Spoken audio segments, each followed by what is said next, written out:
Hey everybody, it's Chris and welcome back to The Ridge. Today we're going to talk about our CDL vacuum press that we just purchased this year. We're going to talk about 10 valuable tips and answer the big question, do we recommend that you purchase this equipment? Stick around to the end to find out. Join us. Sweet Maple Ridge Farms.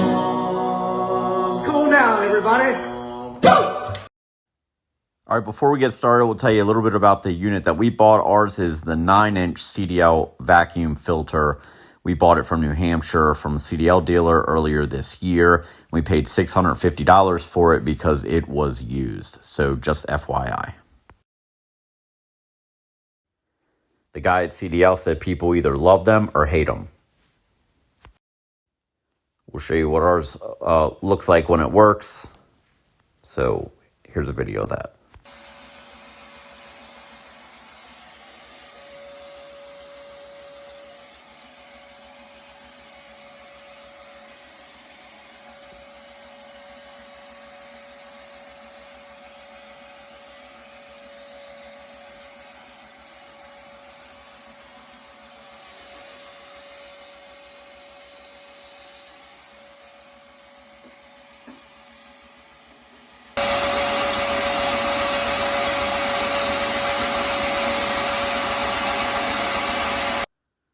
Okay, our first tip, and these tips, by the way, are not in any particular order.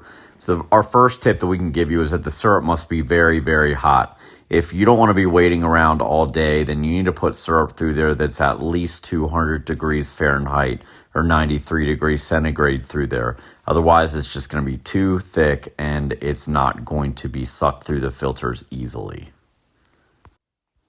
All right, tip number 2. The syrup, when you put it through there, it's got to be the correct density. If it's too thick, it's not going to go through there easily. And this is sort of related to tip number 1. If it's too thick and it's the incorrect density, it's just not going to go through and you're going to be waiting around all day. By the way, I want to say that halfway through this maple season, we purchased a Murphy cup from Smoky Lake. And it has been incredible. I think it's probably the single best piece of equipment that we purchased all year. And we've purchased a lot of stuff this year for maple syrup addiction. And that thing has been incredible. So we highly recommend it. And you know what? Dealing with them is just, it's always, they're just always great to deal with. So we highly recommend that. All right, number 3, we found that a larger vacuum works better. So use the largest shop vac that you are willing to buy and to dedicate to this. If you use a small one, it is going to take forever. And honestly, we started off with a small one and it didn't work at all. So we got a bigger one and it did end up working better. It's not going to take a whole lot of time off. It will be a little quicker, but a larger vacuum, at least in our case, is definitely a must, and that's what we recommend for you too.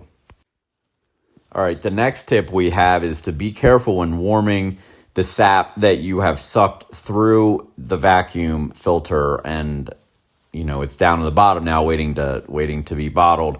When you warm that up, be careful, because if you use a propane stove to heat that up, the handles and the rubber on the valve are going to melt and they're going to be incredibly hot. So make sure you use gloves. It seems sort of like a design flaw.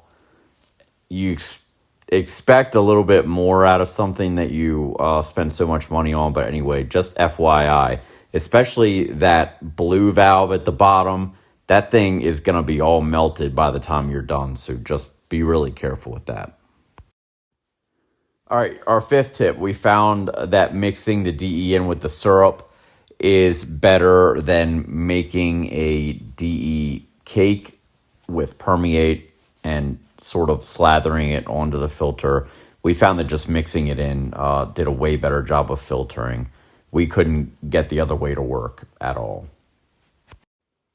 And everyone, by the way, if you like the video so far, subscribe, and hit the notification bell. We're trying to get to 100 subscribers by the end of the month, and you can help us get there. So please subscribe, and hit that notification bell. It helps out more than you know. All right, our next tip, the next thing you need to know is that the thermometer sits high on the filter. So you need at least about a gallon of syrup sitting in there for the thermometer to register the temperature of the syrup. So you may need to stick a digital thermometer into the reservoir to make sure your syrup is the correct temperature for bottling. Our seventh tip is that you can reuse the filters, just rinse them.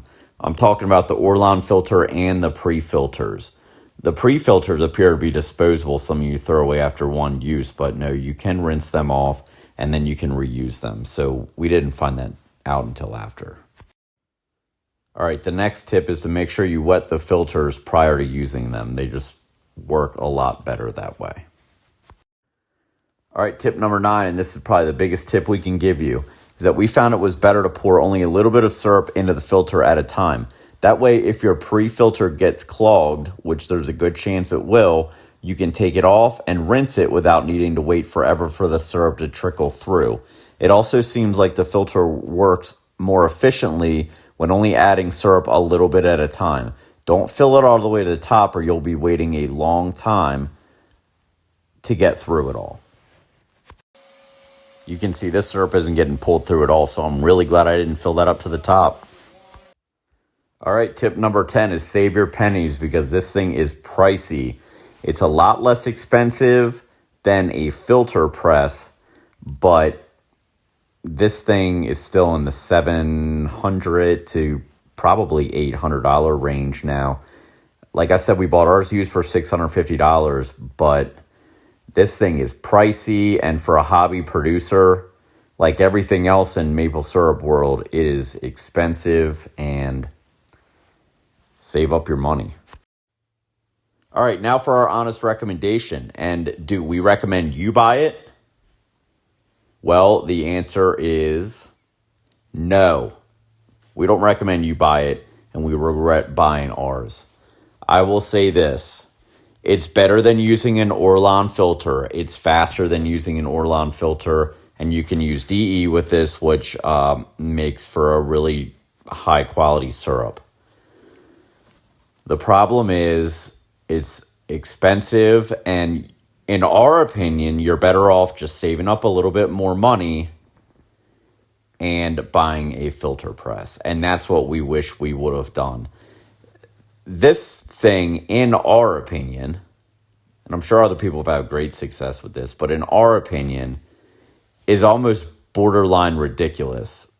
The only benefit we think that this has is that you can bottle the syrup directly from this filter. So that's it. That's our review. We're hoping that you found some sort of usefulness for this. If you have one of these and you like it, put some comments down to let us know why you like it, what success you've had, whether you like it or hate it. The guy that we purchased it from said people either like it or hate it, and I think everyone here knows what bucket we fall into. Anyway, thanks for watching. Please like, subscribe, hit that notification bell. Like I said, we're trying to get to 100 subscribers by the end of the month. We really hope that you found this useful. Thanks for watching. We'll see you out on the ridge.